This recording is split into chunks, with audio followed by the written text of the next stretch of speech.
Welcome to I'm Not Actually a Gas Station Attendant. How are you doing today, Ian? I'm okay.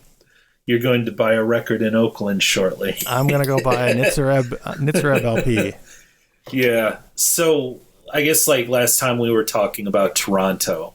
Yes. I believe that was the last thing we talked on. So things get kind of like strange for us in this period of time between when we went on our ill-fated second tour in 1996 and basically Chris had moved to Milwaukee to be with a girl. We were still doing the band and he was coming back, but it was like, yeah, we would book a couple of shows and he would come back a day or two early and we would practice, or sometimes we would write new songs. But like, so there's not a whole lot, I would say, between like January of 96 and like, God, I don't even know, like probably between January of 96 and the summer of 96, we played shows, but we didn't play a lot, and we didn't play a lot of out-of-town shows either because it just wasn't feasible. I think at one point we played in Milwaukee. Yeah, we did. After New Year's, we remember that trip we did to Milwaukee. Vaguely. Where we had, like, I guess Carrie felt bad because the last show we had played with Amber Inn, we might have gotten $10. Yeah. If anything, we may have not even gotten paid. I don't remember. But like so we got back and we played in actually a pretty big show. And I want to say we probably got paid like $50 or $100. And it was just like, we showed up there, we played with Chris stayed, and we drove back to Michigan overnight. And I don't know if you remember this. You actually slept on the That's back why I don't remember it. Yeah, you slept on the way back on the back of a cabinet, and I slept in the passengers, the passenger bench seat. And then there was Joe driving, and Jim McInerney was up front, and we got pulled over by a cop actually right over the border by Great America. Yeah. I don't even remember who we played with in Milwaukee. It was probably a local band who had a draw. But it was a weird show. We got paid okay. There isn't much to talk about except for that we got pulled over, and we ended up pulling into our driveway in Kalamazoo, Michigan at 7 a.m. the next day. And I believe that I just kind of stumbled out of the van and into the house and went back to sleep again. Yep. But but anyways, during that time, there was a lot of like letters. Like Ian and I were talking about this. So we were buddies with Jihad, and at one point we were practicing at the original drummer of Jihad's house, Josh Brockmeyer, and his parents had a huge house, by the way. Beautiful Victorian house. Yeah. Yeah. And he had really nice cars too, as I recall, like hot rods that he would. I don't know why he would never drive them, but I don't know if he was allowed to or whatever. Anyways, so like we practiced there for a brief period because we were always looking for a practice space until I ended up Joe and I ended up moving in together in a house in Kalamazoo. But Josh was his role in the band, other than playing drums, was responding to fan mail. So the thing that's weird, like Ian and I were just sort of talking about this, like if some of the shit that you would, like if you were just trying to introduce yourself to a person on Facebook, like there is no fucking way that you would get past the first like DM. Yeah, yeah. with the things that people would write. Like there was one specific one where Josh was reading us this letter, and it's some kid from God knows where, maybe California, maybe Ohio, I don't know. It's like, hey, I'm so and so. I'm really into hardcore. I'm 17 and vegan and straight edge. But the most important thing is I really like jerking off. You could say it's a hobby of.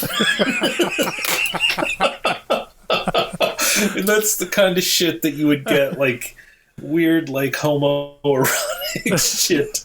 Again, because jihad was known for people getting naked on stage with them, and it was usually was 100% of the time dudes, and they just kind of got letters like that. I don't think we ever got letters like that, although we did have many discussions, as previously stated. But we didn't quite get the I like jerking off.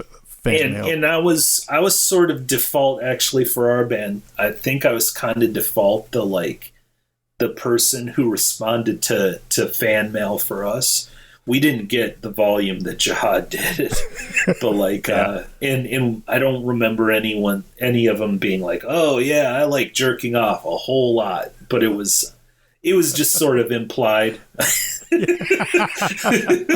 But so like I don't know why it was me, because like Joe was far more personable, Chris was far more personable, but like I don't think they gave a shit at that point. Like not in the sense that they didn't care about the band, but like I don't know that they wanted to like have to sit down and write letters, really, is what it boils down to. Yeah. But and me, I'm just like, I have nothing going on. I work at a Subway, and then later on I work at a home for developmentally disabled adults where I'm forced to stay up all night.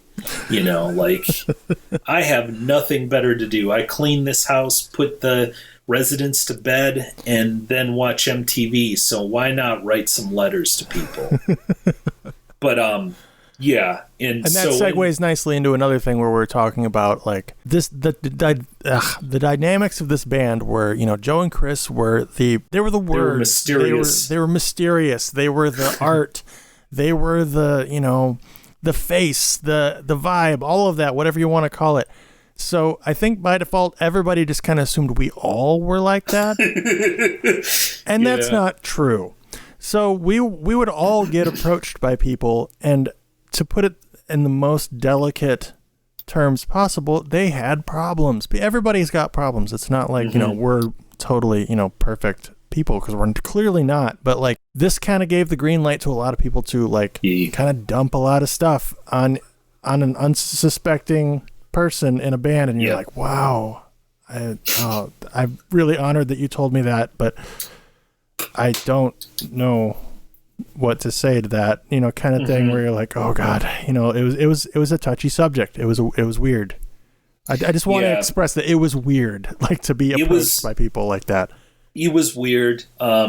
Sometimes it was weird. I personally was willing to bare my soul to just about anyone, because I think the thing I've like sort of said before to Ian, not on this podcast, but I think in my like late teens, early 20s, I had lived a life of like, I mean, I had my friends, like Joe was my close buddy, you were my close buddy, and like Dietrich was my buddy, but like it wasn't like a lot of like, for the first few years of, we weren't like, bearing our souls to each other all the time or anything like that. But like, I think that like the idea of being able to be vulnerable with anyone was like, at that point in my life, very appealing, because I was just a lonely fucking kid, I guess. It's kind of much like discovering jerking off. Once you figure it out, you want to talk about it with everybody. And then, but this is the same thing. Being emotionally vulnerable to your peers is not something that everybody wants to talk about. But we can talk about in the just general like zeitgeist of that time in that specific world. It was very much the like, there were so many fucking spoken words where you would hear things about people you didn't know, and you really didn't need to know that, but like on the other end, you were like, I applaud your bravery. And to be honest, I just want to be clear here. I'm not trying to shit on if you're brave enough to talk about like how someone, hurt you it's brave to make yourself vulnerable and tell, you know, a fucking audience of 50 to 60 people about some shitty thing that happened to you when you were 10 or yesterday, really. Yeah, but absolutely. Yeah. It was a lot to deal with, I think. Yeah. Yes, there was sort of a weird thing where there was an expectation of everyone in Constantine to be like speaking in prose, I guess. Yeah. Would be a good way to put it. Yeah. Like, I wasn't that person. Not to say I was very sensitive. I still am, but I was very sensitive. Yeah. And obviously, so that, I guess that maybe kind of fit in with the idea. Then there was you, where you was just sort of like, you were kind of like a Dead Milkmen fan who didn't listen to Dead Milkmen as much as you used to. Right. Like just a skate kid, you know, like a skater, like into I basically liked everything kind of like on the fringes of all of this stuff. Mm-hmm. Like I was never like it's not that I disliked, you know, the bands that we played with or anything, but I usually liked, like, you know, my favorite band around that era was Carp. It still is. I fucking love that band with all my heart. You know, like that was where I was at, and like people were like, "Yeah, that's funny," and I'm like, "No, that's good. Like I love that," you know. So I was not like, I like Cat Stevens too. Joe loved Cat Stevens. Yeah. So, I mean, regarding the Cat Stevens thing, yeah, everyone in the band liked them. I didn't and honestly, it was more like, I can definitely fuck with like Cat Stevens as a middle-aged man. I'm not like, but like, it was such a thing with like it was such a thing, wasn't it, with my bandmates, that I was just like, I fucking hate this like I got so tired of, I'm just gonna bare my soul right now, and hopefully it doesn't piss anyone off, but like I got so fucking tired of seeing someone like play a fucking acoustic guitar and like fucking do Hated covers. Like I was so over that shit. Like that's another band, like the Hated. I fucking hated the Hated. Like, and it wasn't because I didn't think they're good. In fact, I think What Was Behind is a great record, but like episode 4, shit gets real. But like, I hated the Hated. Yeah, I just was so tired. Like there was a point like where it became like everybody's becoming a fucking hippie, and like I'm not into this at all. Like I think there's that. Well, we'll get to the part where we're recording our 7 inches, but like, I think you borrowed someone's glasses and put them on, and you kept going, the Hated. Yeah, I think Joe had put his glasses down, and I put them on, and was like, the Hated, my Psycon, the Hated. Yeah. Like, it was playful ribbing, but it was just like, it was one of those things where it was very reactionary for me. I got so tired of people talking about how the Hated was the best band that ever existed. It's Yo, like, no. I'm not talking shit, but there was a point when Joe would listen to that goddamn Lungfish song all the time. You know what I'm talking about. Nothing is easy. Yes. Holy shit. All the time. That was pre-Constantine, but yeah, it was like, yeah, it became to the, like, I didn't give a fuck about Lungfish and I don't really care about them. But oddly, I still have somewhat of a, like, nostalgia for that particular song because I heard it so many like, it was on every mixtape he made. It kind of sounds like Tesla or something, like a power ballad. Yeah. It's just like, yeah, I want to say it was the summer of 93 it was the summer of 93, I want to say, like, but late night drives in Joe's Crown Vic. In every tape, it was either like he had like a mixtape probably with like Necklace of Heads and maybe a Jawbox LP, and it was on nonstop over and over and over and over again. Like, to the point where it was like, yeah, this is bullshit. This is like, I don't fucking care about this band. They're boring. Yeah. But yeah, so now we're talking about all the shit that we hated because our friends loved them. Oh wait, why did we take separate cars to every show again? I can't remember. We not every show, just every show where it was an option. It's really not easy transportation. Anyway. Yeah, it was. There were like it is what it is. It's just funny to think about all that shit. But yeah, so people, I guess, kind of to get back on track, people wrote like these really long like letters of vulnerability. Yeah. So I got on the first 7-inch. I want to say I had my mom's address because I didn't live on my own yet, and we got back from Toronto, and I think I called my mom on right after the New Year's just to check in, see how things are going, see if I had any mail because I moved in to a place on my own. She's like, yeah, you got some mail from Indianapolis. I'm like, oh, okay. And so yeah, a girl had written me around that time, and so that led to my first, like, I guess my life was a fucking Descendants song at that point. Like she had a boyfriend who I don't know if she didn't like him. It seemed like maybe she didn't like him. I mean, he had a ponytail, so. Oh man, strangely, I kind of lurked him on Facebook a few months ago. No, just because I was like, I wonder what happened to that dude. So he seems to be doing well. I don't know, like obviously no bad blood. What's the situation with the ponytail, though? I think it's gone. I don't know. Okay, that's all I need. Yeah, although honestly, in your 40s, because I think he was like a year older than me. Yeah. But anyways, the point is that she wrote me this letter. It was like about how she felt insecure about her body and blah blah blah, and we kind of, I guess, sort of connected on that. It was weird.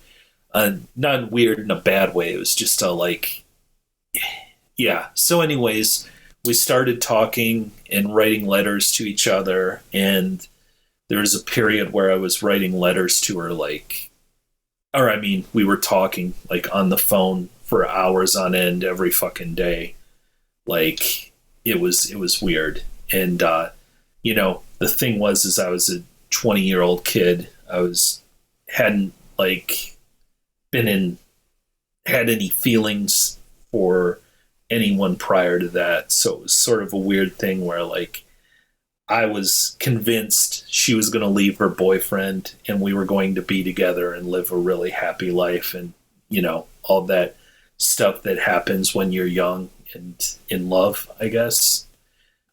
Yeah, so that led to a whole thing that eventually ended with me buying a bus ticket down to Indianapolis to visit her at her apartment where her and her boyfriend lived. I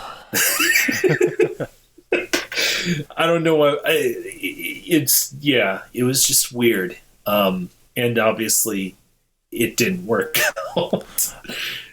In one way or another, we all had these weird, in the band, we all had these weird relationships. Nebulous relationships. That kind of fueled to be real, like why we played the music that we did. I think that was a big portion of it was like kind of bad relationships. Yeah. And I don't know, like really where I was going with it, other than just to sort of illustrate, like you would like develop these bonds with people. And honestly, I didn't know how to really like develop bonds with people if it wasn't through music one way or the other. Yeah. Or same. I didn't. So like that was, in a weird way, that was a way for me to like start making like just sort of having relationships of any sort, whether it be romantic or, whatever, friend, completely not that. Yeah. But yeah. And so I guess, at the end of the day, I was easily just as weird as they were for writing us the letters. Yeah. Also, did we record the Baby Unicorn 7-inch in the fall of '95 or this?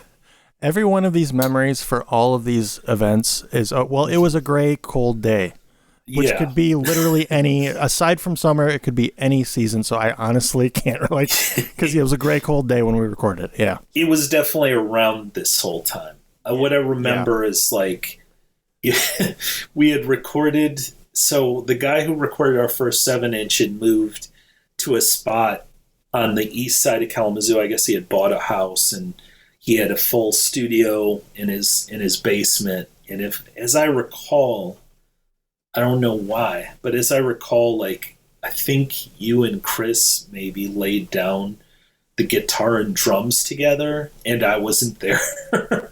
And then I came in. Yeah. Then I came in and like just sort of patched in my bass. Like, I could be wrong on that. I don't remember, but I kind of remember sitting at the board and playing bass. I remember that too. Yes. Yeah, you were directly in, and that was it was weird because for those who didn't grow up with basements, it was a pretty spacious basement. Mm-hmm. I feel like his other place had an even more spacious basement, but the first place that we recorded at had like a dedicated drum booth, which was brick, and it had a window, so you could actually like see each other, which was really nice. That was pretty pro as it is, but this place was a little bit tighter, and I remember being under the stairs.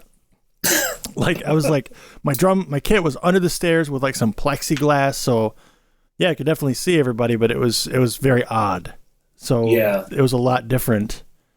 And I feel like I came in, I think like it was just a work thing where I couldn't schedule, so I came in, you guys had already recorded the songs, and I came and plugged in my bass to the soundboard and just played.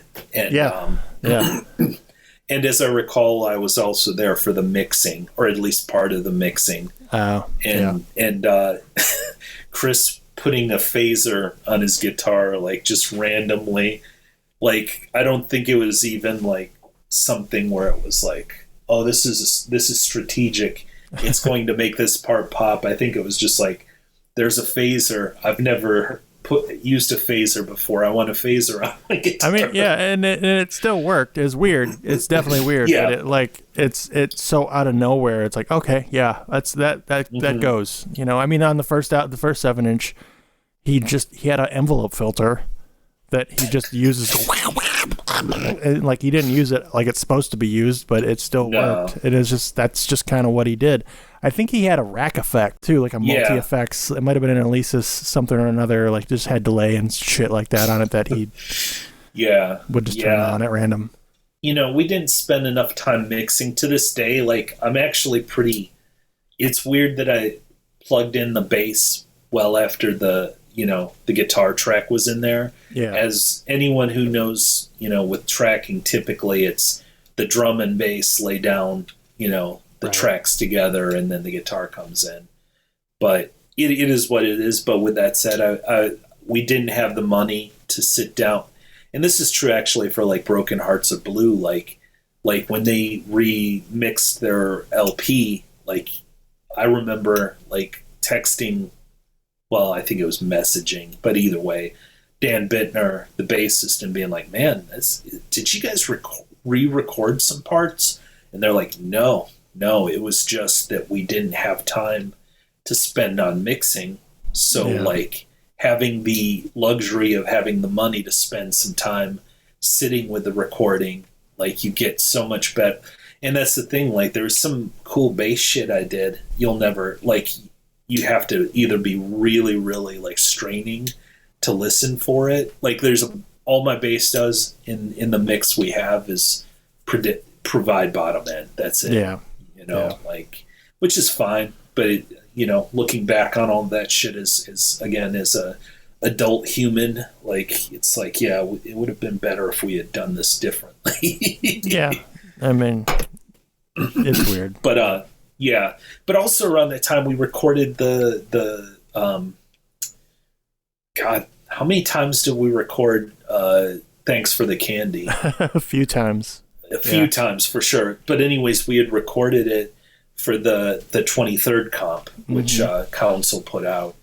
And we were really stoked. It's probably the only time I've been in a like really, really pro studio, but it was at Western Michigan University. Yeah. And it was terrible. It was terrible. We didn't it was like a kid in a candy store that didn't know like what candy tasted good. I think we also, I forgot stuff. Like, I don't think I had like a hi-hat or something, and then Chris didn't have a cabinet or something. He I think he like ran his head directly into the soundboard.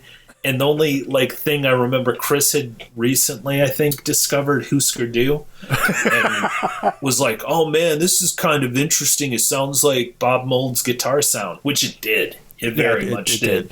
Yeah. But I'm sure Chris would probably at this point be like, "Yeah, that's not a good thing," and But yeah, so he had done that. I want to say we either recorded or mixed classical there, because there's one version of classical we recorded where there's a very sudden stop. It sounds like we're like really just fucking up in the zone and on it, but it was a weird technical glitch. It was a weird digital recording glitch. And we don't know how it happened or why it happened. But yeah, so that's why there's a part 2. Yeah. And that part 2 has that weird like the weird stop that we did not plan. Yeah, just complete silence. The recording at Western, like I said, I'm not sure if there were 2 songs or if one of the songs was just mixed there. I feel it was so weird. And there was a giant like grand piano that I think like Chris and maybe even me was like, "Oh man, let's find a way to use this." Yeah. And you were just like, "No." Because it probably would have been a terrible idea, honest. I mean, at that point, that's another little a thing that happened with the recording of that 7-inch was that Joe brought in his trombone that had, I think, a bad mouthpiece or something. So it sounds like he's blowing a party horn. Yeah, I think it was cracked because he would constantly, throw it around and stuff, and it got bent so many times that eventually it was given up. I think there was a point. So the Comic Cafe, owned by Derek from Jihad, had a trombone hanging on the wall, and Joe kept trying to talk Derek into trading him. Come on, man! Because that trombone was in perfect working order and Joe's was bashed the hell up.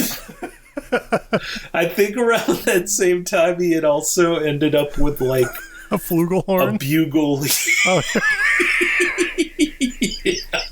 And then he had also discovered the joys of blowing the harp. Well, it's the Cat Stevens phase, you gotta kind of work that in there. So yeah, I mean, I don't know how Joe or Chris feels about it, but that the count off with the harmonica. I don't know, man. I don't know again, they were the art part. We were just kind of the like guys in the back, like keeping it going. So we're like, yeah, harmonica, fine, all right. I don't know. Yeah, I mean, it was like, this is our friend, so we don't want to say no. Although there was, it was, it was such a weird choice is all I can say. I mean, I guess it sort of added to like this like outsider art kind of element, the folksy homespun Midwestern thingy. And so Chris was that's I guess all I can think of with the recording. Do you have anything you can think of that? Honestly, no, I mean that's pretty much it. That was pretty uneventful. It was just kind of slam bang going, and it actually came out. I mean the 7-inch stuff actually came out sounding leaps and bounds better than the first one. And is it just me though? This is just a question. Like on the first 7-inch, I feel like the recording sounds a lot warmer. not necessarily better, certainly not better. I mean, I think because it was so separated, and because, again, that second basement had a lot less separation, so I think there was a lot of bleeding and just kind of like room sound going on, whereas the other one is definitely, and again, I was playing Vistalite drums with foam mufflers, and so everything was going do do do do do. You know, so that's why everything, there's no ring, there's no anything, it's just all kind of nicely separated. Yeah. So that might be why. Yeah, because it definitely, to me, like, the difference between the two, I obviously prefer the second 7-inch, if not just for recording, the song quality. I think, like, the songwriting, it improved so much in that period of time. But, like, yeah, it feels warmer. Like, and maybe that's just nostalgia for me. Like, thinking about, like, being there on a spring day in, like, that basement and, you know, whatever.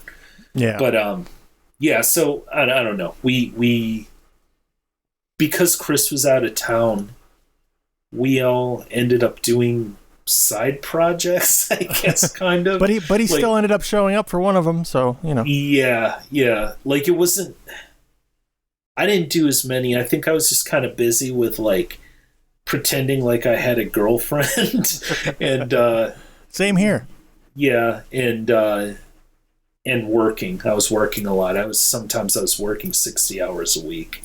But, like, with that said, like, yeah, there were side you somehow got roped into, well, and Chris was in this too, actually, now that I think about it.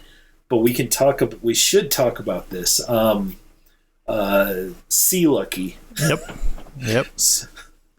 You're probably the better one to talk about this because you were actually involved. But I mean, I honestly don't know how it came about. They just asked me to do it, but it was Joey Mapes and Josh Brockmeyer and Chris and me, and it again, it's kind of interesting that the similar dynamic between, you know, Constantine and this, where, like, there were two dudes that were, like, super into chuggy hardcore and, like, chuggy melodic type stuff, and then there's me and Chris, who were, like, not quite as well versed in that.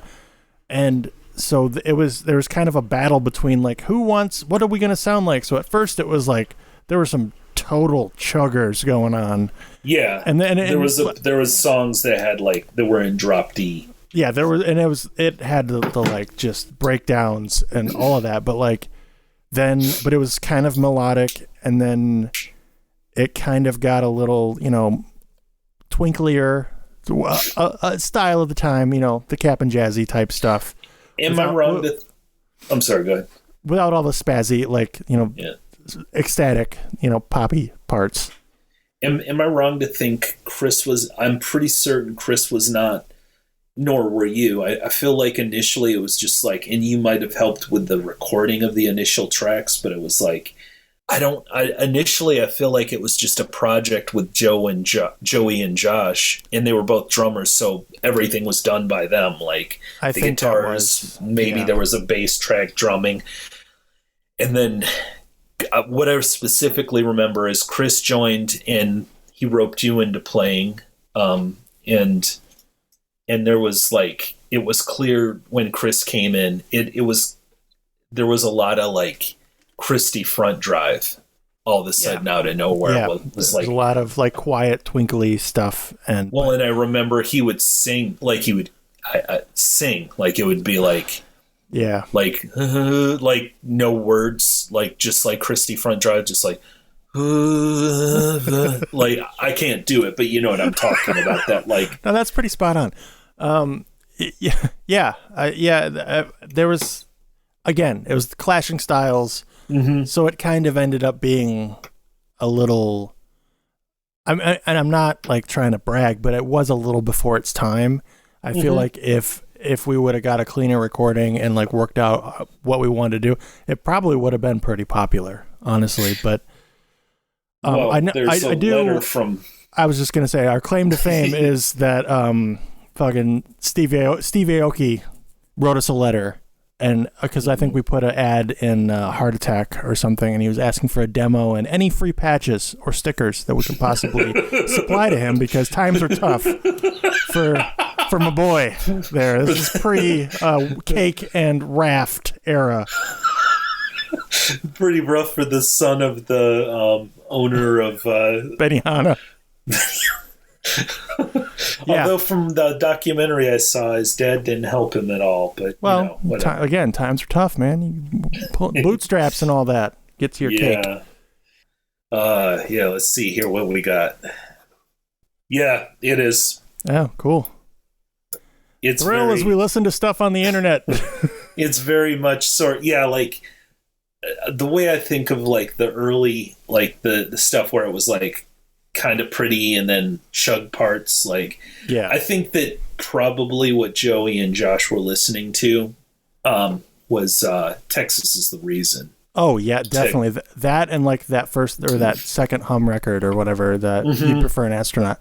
Everybody loved that, so it was just like a mix of just super chunky guitars and then twinkly parts, and it was like, I mean, it worked. It wasn't that it was bad. Again, everybody go on the internets and find it. It's not bad, But See Lucky, one word. It's on See YouTube. Lucky, one word. Yeah, we never really released that demo to anybody, mostly because my 4-track, the original cassette 4-track, the Tascam Porta Studio 3, I think.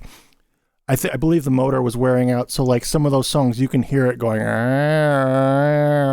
It just started dying out as we were recording it, and we never bothered to re-record it. So that's all that happened. It's just kind of the whole band fizzled out. I think we played like 2 shows at the most, and I saw you guys at the Comet, and I don't remember who it was with, but you guys played.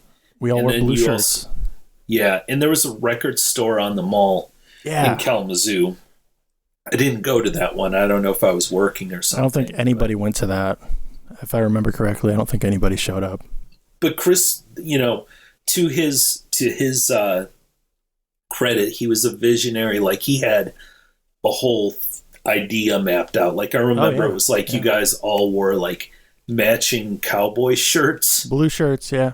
Mm-hmm. Like that wouldn't have happened if like it had just been, And the irony is, when Bill was in the aforementioned Daredevil, they all wore red shirts.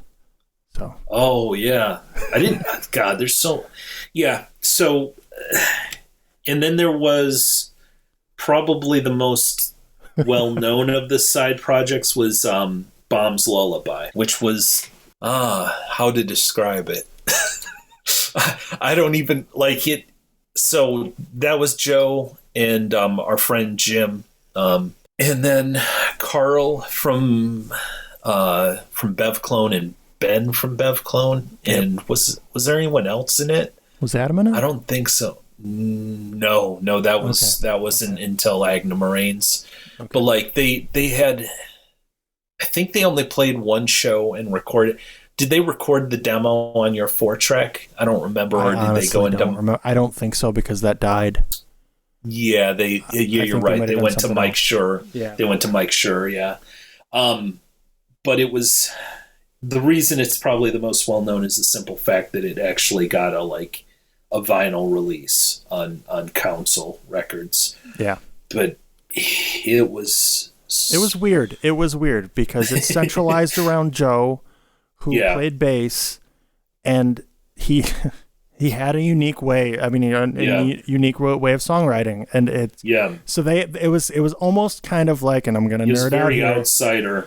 It was kind of like a Captain Beefheart thing, where they had to like learn from him this different way of playing, and everybody was kind of used to the standard like hardcore, bang it out kind of thing, but you couldn't do that because he had a unique time signature.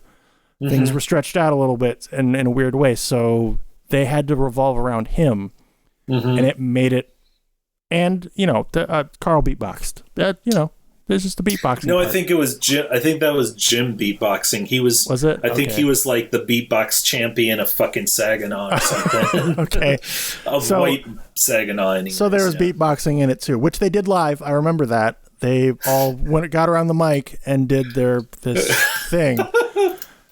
And it all worked in a weird way. I mean, yeah. Well, and I was talking to Matt Weeks recently about it. I was just like, yeah, it's really outsider. And Matt was like, well, I mean, if it didn't have the beatbox track, I don't know that it would come off that way. I'm like, I don't know. I mean, it's still pretty weird. It's not. And I say that with love. Yeah. I don't think it's typical of any time, honestly. It's closer to Antioch Arrow's In Love with Jets than anything else. But with more of like, if I don't know, if Moss Icon or something like that, or something quieter, like Cap and Jazz. Yeah, decided they wanted to just get real fucking weird and do this off-kilter version of the norms of the time. Yeah, they did one show, and what I remember on the flyer was they like, you know, on most flyers you'd be like, from Kalamazoo, from here, from there. They were just like, from planet Earth. Because it was easier than being like, some of us live in, I guess to him anyways, it was like, some of us live in Kalamazoo, some of us live in Grand Rapids. I don't know that it's I don't know. But anyways, yeah, they played, it was at our house. We did shows at our house.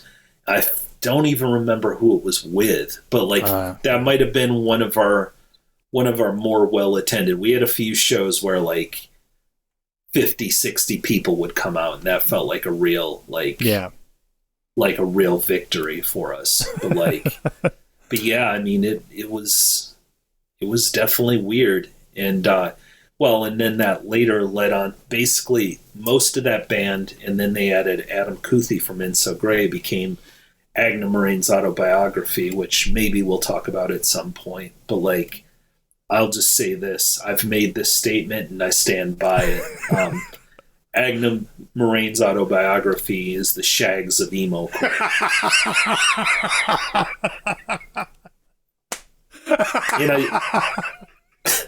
And I say that with love. It's not, you know, with any malice or any like sneak dissing. But hot take.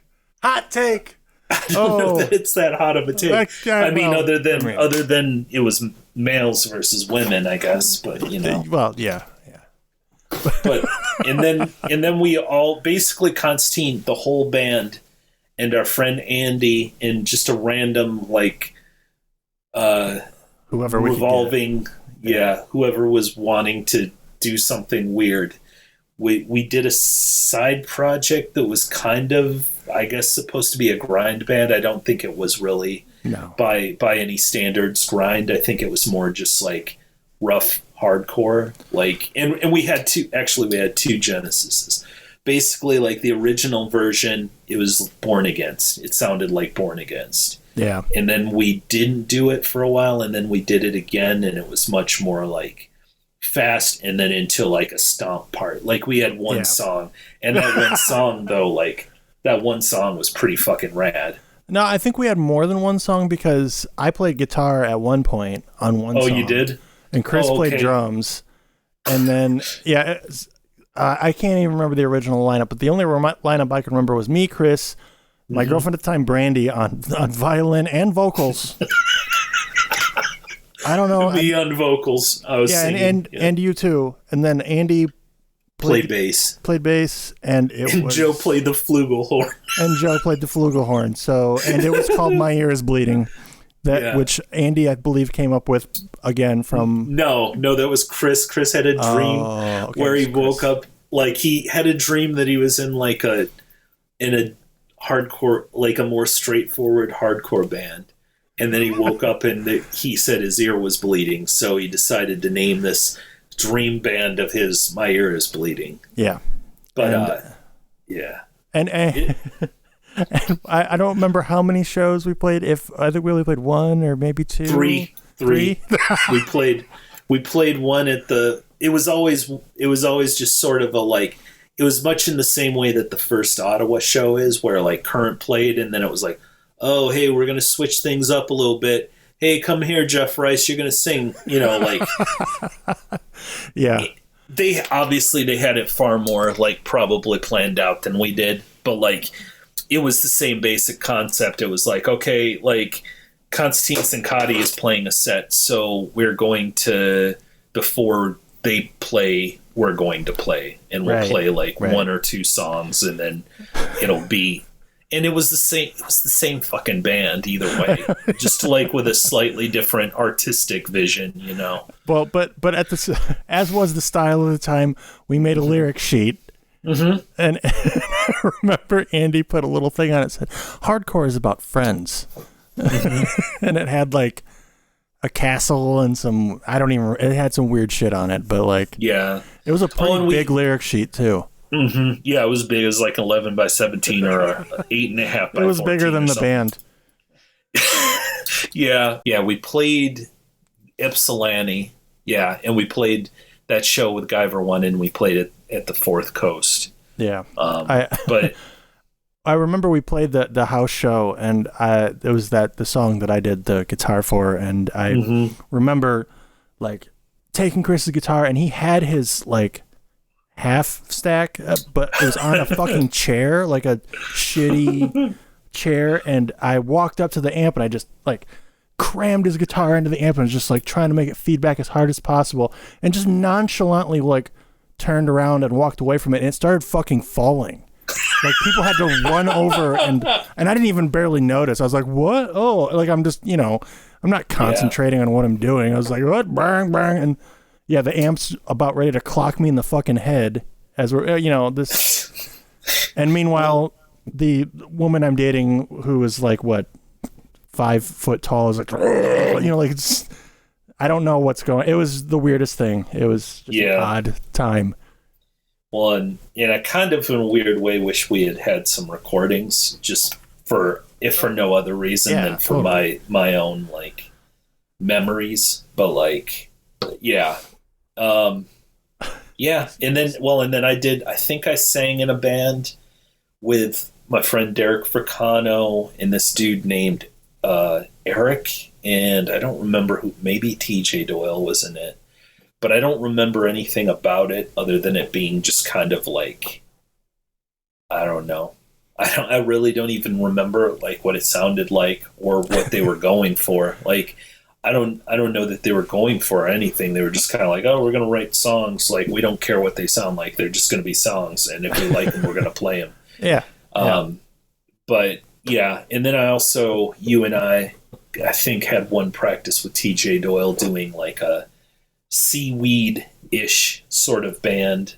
Yeah. That was like, that didn't really pan out, but it didn't pan out, but I did end up recording TJ's other band, the Music Buddies. Music Buddies, yeah. BUDDIES, which I still have that tape. TJ, if you're listening and you want to hear that, I could probably dig that out and digitize it for you. We are the Music Buddies.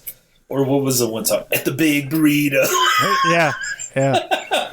The song where there's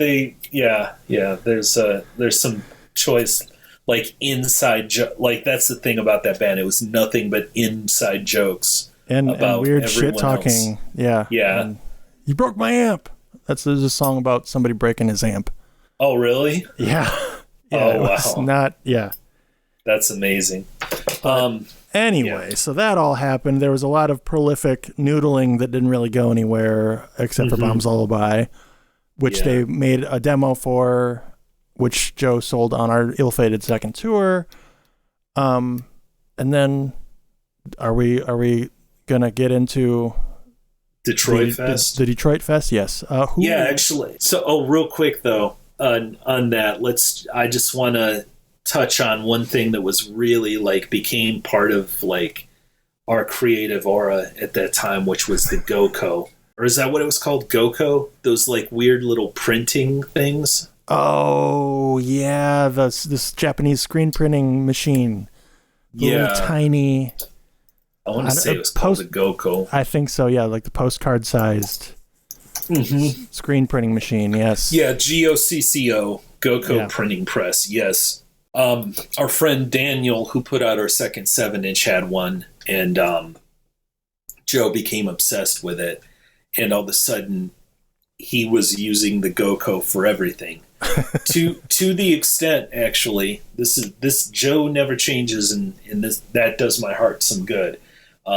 Several years ago, me and my wife took a vacation to L.A. and we went and spent an evening with him and his girlfriend in Hollywood at his apartment, and they were about to have a kid, and and for their baby shower, they had found random pieces of material, and they had made patches to commemorate the baby shower.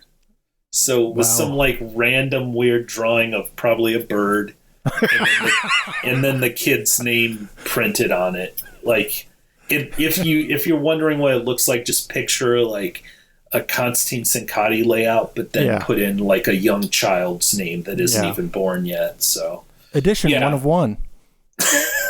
Well, I think I might still have one. He gave me one. It's like he is like, here, you get free merch, buddy. Free child merch. Yeah. Wow. And we listened to the Offs LP, which is a great fucking record. If you haven't heard the first Offs, well, I think it's the only Offs LP, but it's really, really good. So the only thing really for this episode, we're going to touch on some really weird, dramatic shit next time around, but like this one, we're just going to... The only shows that I can think of that are memorable is our 2 shows we played with Guyver 1 in the early spring of '96. Chris had come back. I think Chris had actually also come back. We played a show with Spanacorzo, but I don't. There wasn't really anything to talk about with Spanacorzo. I remember like we played, it was cool, and then we stayed up late into the night talking with John Brady. But that's about it. That's really it. Like there's no drama, there's nothing. So anyways, we had ended up booking a show for Guyver 1 at our house in Kalamazoo, and then also playing the fest in Detroit that our friend Grace was booking. And I don't know. So I'm trying to think. There's the fest specifically, there was so much going on, but like this woman, young lady, girl really at that point, that I had been talking with over the phone and over mail for a month or 2 probably at that point, she decided to come to Kalamazoo and hang out with us for these 2 shows, and she kept referring to what I later learned was her boyfriend as her roommate. Oh. Yeah, but it is what it is. I mean, we were all kids, and, But we played, at the house show, and as we already said, My Ear is Bleeding played. Inso Grey played their last show that night. Which, that's another thing, if you guys are looking to hear kind of lost shit from that era, their demo, I'm pretty certain, is on YouTube. It's really good in my opinion. But yeah, they played their last show because basically they were pretty much heartbroken because their singer, was it not remember Clarissa? No, but something like that. I honestly can't remember, and it's horrible. I'm not trying to diss anyone, but like I can't remember her name. But anyways, I think there was some weird thing where she had I don't know, maybe some sports that she was playing and she couldn't play this. They were booked to play Detroit Fest, and basically she couldn't play it or wouldn't play it. I think it was more wouldn't play it. So at that point, they were all just like, we quit. This is over. This is done. Yeah, I was actually just looking up. There's actually a listing on Discogs of the Inso Grey, but there's no info. Okay. Yeah, well, I feel like the Food Not Bombs comp on Anima, they were on that, and it might have her name on that. I don't remember. But, yeah, so I think it was more she wouldn't. It wasn't an issue of couldn't, it was wouldn't. So they were just like, fuck this, as kids are, and now I think it would probably be more likely that they would be like, oh, we're going to find a different singer, since you know, but also that was kind of, there's some weirdness with that because it was also at the time Adam Kuthi, the bassist of Inso Grey's girlfriend. So I'm sure that would have also been kind of weird. So yeah, anyways, they played their last show and it was meaningful to me, at least. I think I was probably their biggest fan, honestly. And to the point where at one point I texted Andy recently and was like, oh, you know, I loved Inso Grey. And he's like, oh, and you guys were really good. And he's like, oh, that was sweet of you to say, but no. But no, I disagree with it. I think that demo was really good. And it was one of those things where you see your friends' bands and like every show they're a little better than the show before. Yeah, that was their deal, you know.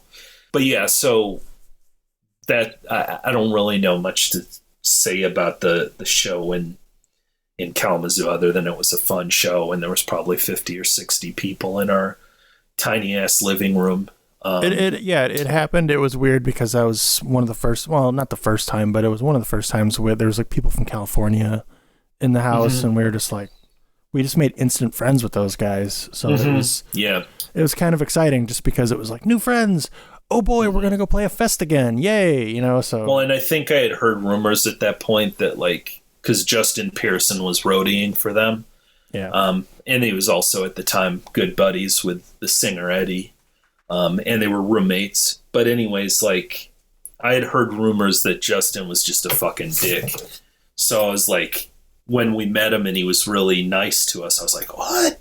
He's awesome. He's really nice. You know, that kind of thing. Yeah, and that's an interesting thing too, because I remember everybody saying there's always like that shit talk stuff, and there probably still is to some degree, but it was pretty bad, you know, like word of mouth getting out and stuff. But like, yeah, he was like really personable and really nice. They all were. They were all really nice people. So yeah, they were really sweet dudes. It was a nice surprise. Yeah, so we played Detroit Fest, and there's like still to this day, like on occasion you'll see an internet shit talker who talks about, oh, you know, Konstantin Sakai, you know, they cried about being fat, blah blah blah, which basically is, if anyone was going to be, you know, stuck with that would have been me. But with that said, like there was only one time I ever cried on stage, and it was that show, and I don't think it was about, I mean, I guess it,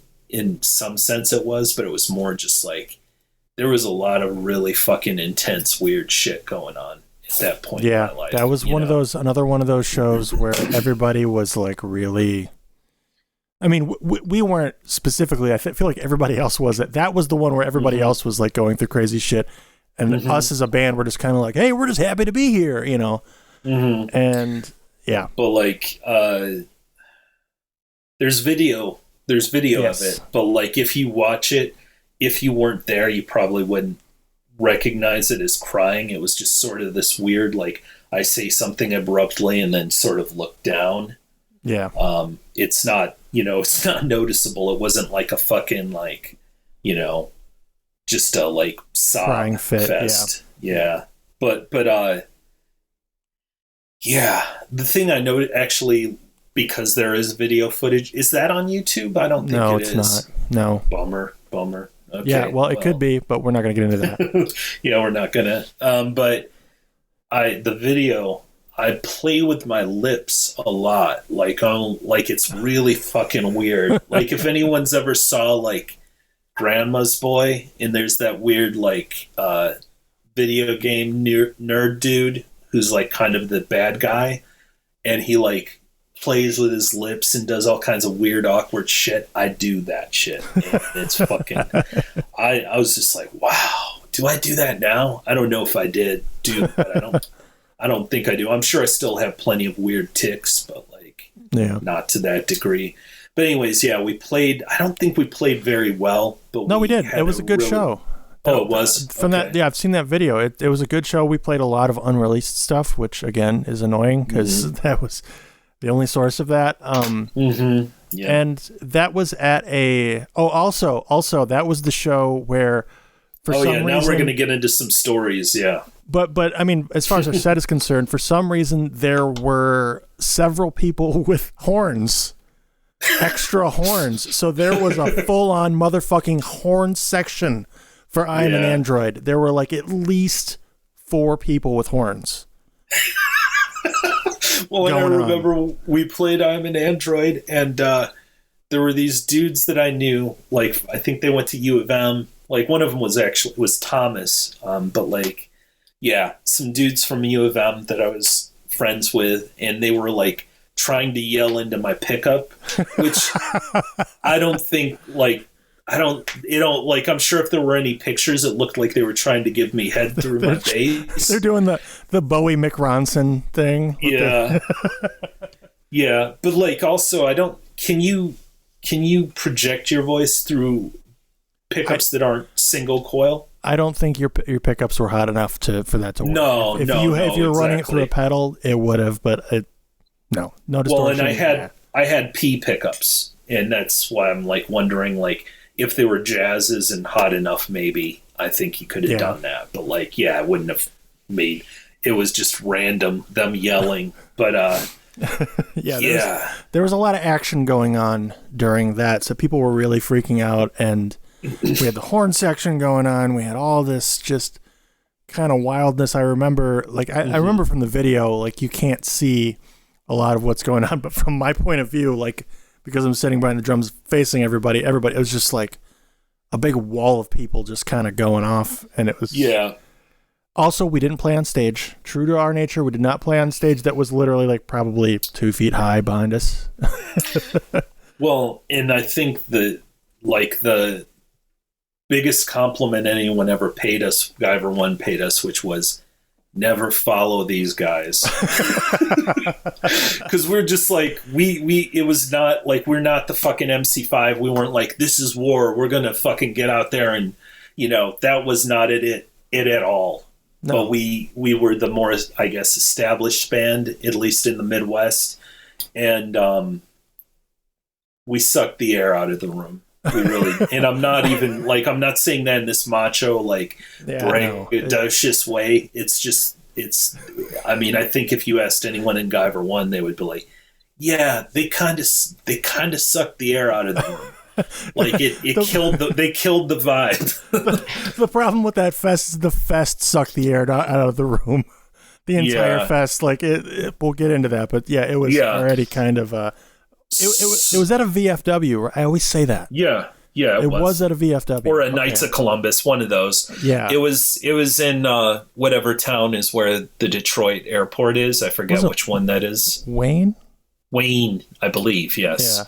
Yeah. And so the first fest was there. The first Detroit fest was there, which was like a year earlier. Yeah, and it was it was like a dream list of every band, hardcore band that would play a Midwest fest. It was like Cap and Jazz, Swing Kids, Chokehold. Like, it was fucking crazy. Yeah. And then and then there was, and Iconoclast, I believe, played it.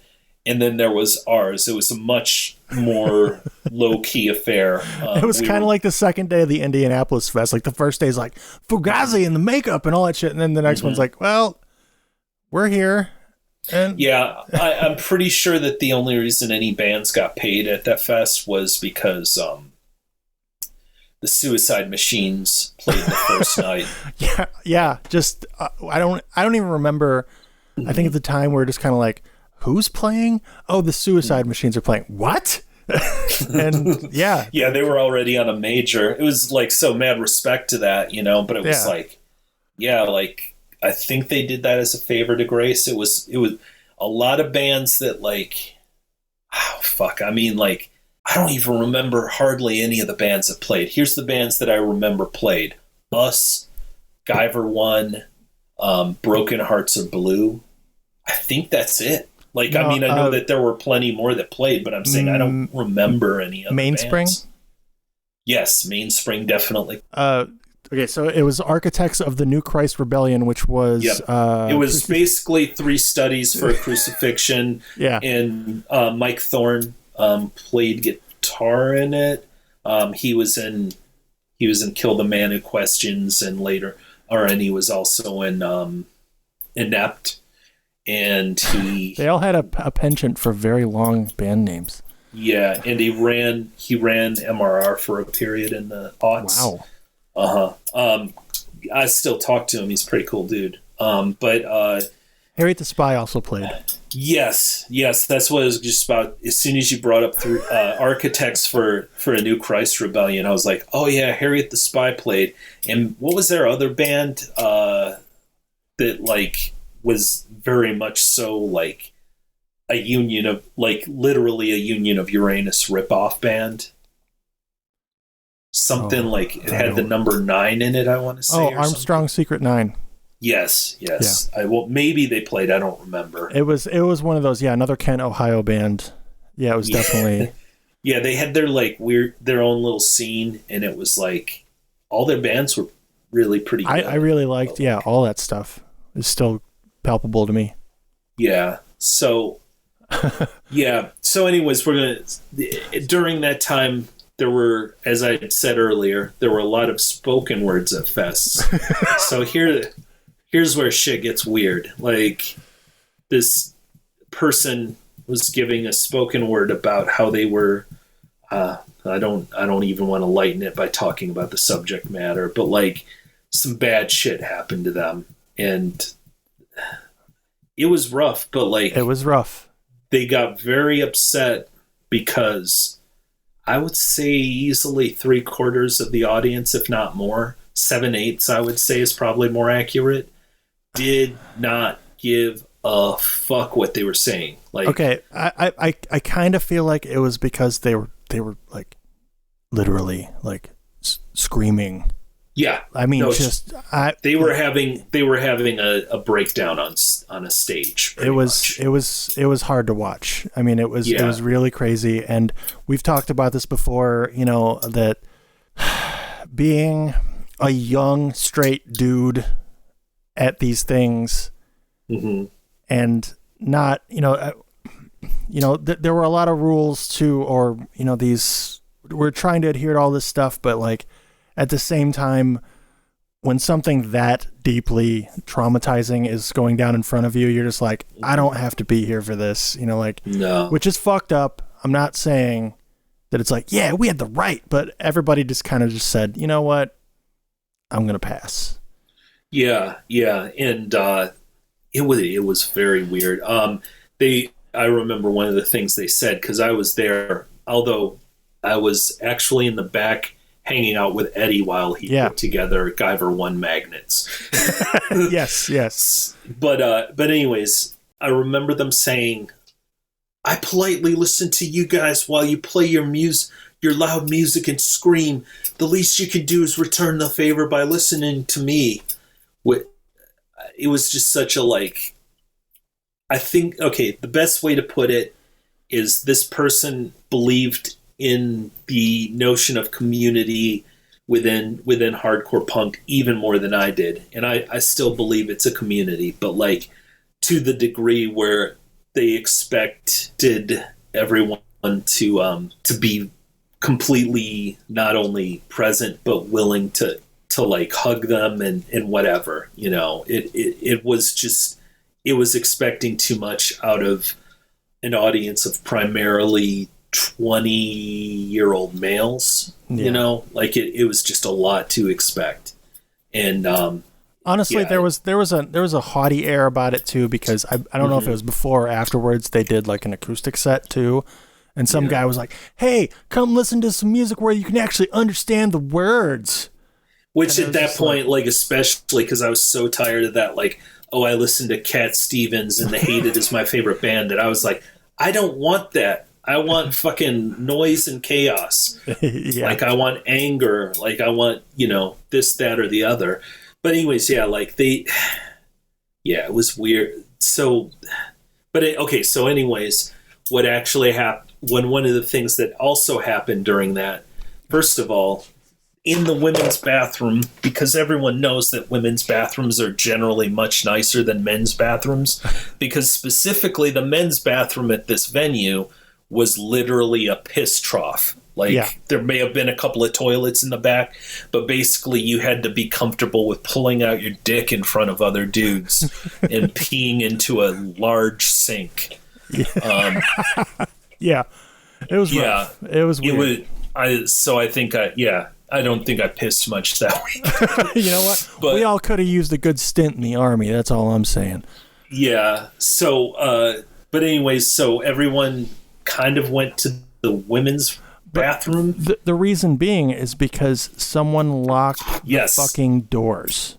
Yes. They locked the doors. So this person's partner, I guess it was a really weird thing, locked us in there. Like, which, first of all, I can't even stress how many fire codes that violates. But like, yeah, locked us with, like, locked the doors to this I mean, I obviously don't remember the entire schematics of the building, but I'm pretty sure there was only one other exit. And it was on the backside. So, I mean, I guess theoretically that could have happened, but still, it was like, dude, that's kind of fucked, man. So, yeah, we everybody just kind of said, well, we're all going into the bathroom then, which is insane. And wasn't there some weird, like, gambling going on in the bathroom? There were people in chairs being carried through I wasn't there. I just heard stories about it. Like, I just remember going in there and being like, "Hey, we're all in the women's bathroom," and laughing about it, and that was kind of. I want to say Joel Wick was the ringleader in that. But so that and then there was a few acoustic performances with. Which, by the way, I believe they did a cover of Cyndi Lauper's "Time After Time." Maybe, yeah. No, they did. I think it was that. And I don't want to acknowledge anyone or make things weird for anyone, because I'm sure that all of these people are, I don't. It's not their politics that I ever had an issue with at all. Right. But man, I was a 20-year-old kid, and it was just like, there was one person that had this spoken word. They did pretty much the same spoken word every time. They might occasionally change the the person they were talking to, but it was like, "You're classist, baby."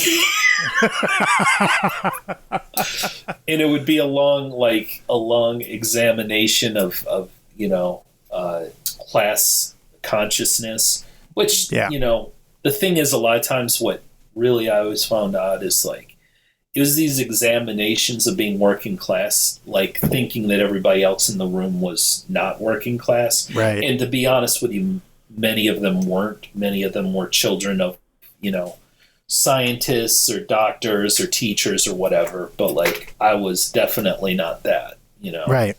Right. I didn't even come from a Detroit sort of working class where your parents were comfortable because they made $20 an hour. I came from my parents work in shitty factories on the other side of the state, have shitty benefits, that kind of thing. Right. Yeah. And it is what it is. I'm not. The spoken word itself was just so grating to listen to after hearing it so many times over and over again too. Yeah. Yeah. But yeah, and I want to say they also maybe covered a hated song, possibly on acoustic. They probably did. Yeah. I don't know. That's what I remember is people being locked in a room to listen to someone talk about their traumatic childhood, which, again, not making fun of it, just was kind of. It was a lot for a 20-year-old kid to deal with, I think. And that might have been the wrong move, as as the kids say. That might have not been the thing to do. Also. So that happened, and I think a lot of this timeline is a little jumbled, but at some point there were some very possibly, I think I'll just say there's some possibly very Michigan people that showed up. I won't say possibly Detroit people, but very Michigan people showed up, just a group of they enjoyed fun. They enjoyed fun. One guy had they weren't sideburns. They looked like actual burns on his face shaped like sideburns. And there was a man and a woman with a child there too, which I'm pretty sure that kid didn't have ear protection. It was kind of weird. But what made it more weird was the man with the burns on his face was drinking from a box wine, sans box. So he just had this big silver bag that he was hoisting over his head and taking about that. large quantities of this bagged wine into his mouth. And I can't remember who was playing at the time, but I remember him taking that was the first night, yeah. Probably. He took a huge swig from it. The band stopped and he said, "I've got more beer tattooed on my dick." And everybody just kind of went, "What? What?" I think everybody just kind of turned and was like, "What?" And I think even he was like, that might have not been the right thing to say. Yeah, I think they were like kind of crust punch, but it was sort of like one of those things where you're like, they're here. There's not a single band on this bill that fits their mood at all. Like, this just doesn't make any damn sense at all. Right. Yeah. But, it was very odd. They stuck out very plainly. It was like, wow, what are they doing? Yeah. Okay, that's cool. And I had this noisemaker do you remember that? That would play Charge, like Charge. Yeah. That I was walking around the fest, just randomly pressing buttons, so it would sometimes make like a ambulance noise. Sometimes it was just Charge, like all kinds of weird shit. I rode around in a garbage can during the Suicide Machines. Yeah, like a rolly garbage can, like Corey from Guyver 1. We were like camp friends at that fest. We were like best buddies only for that show. I don't know why. It just happened. It's one of those things that happened. And he was like throwing me around in a rolly garbage can during the Suicide Machines. And I think people were kind of catching on and just throwing me back to him. So, because that's the amount, it was a big room. There were not enough people to fill it. So there was enough room for me to be thrown back and forth in a rolly garbage can. Yeah. Oh, and we don't want to forget the most important thing that happened at this, the wrestling match.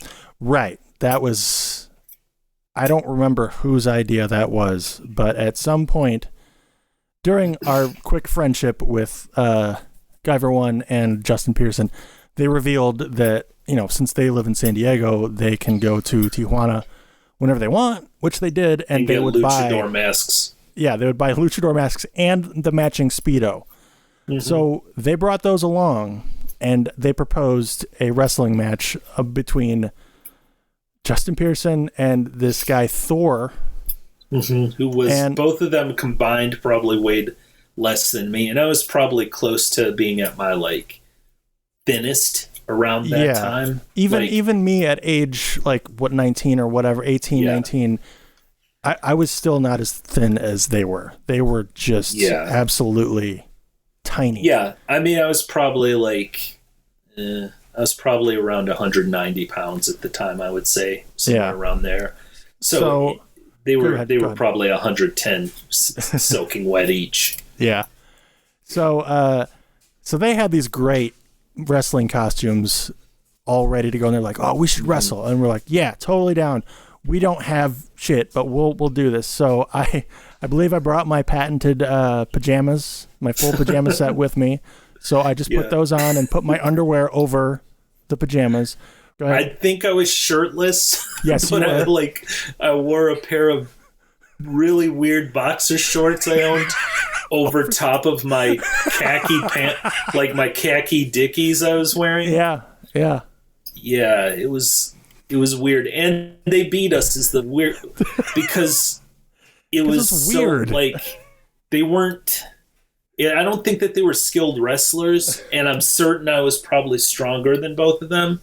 But the thing is that it was so hilarious I was just losing my shit laughing while they're pinning us down. Yeah, we're just kind of like, okay, whatever.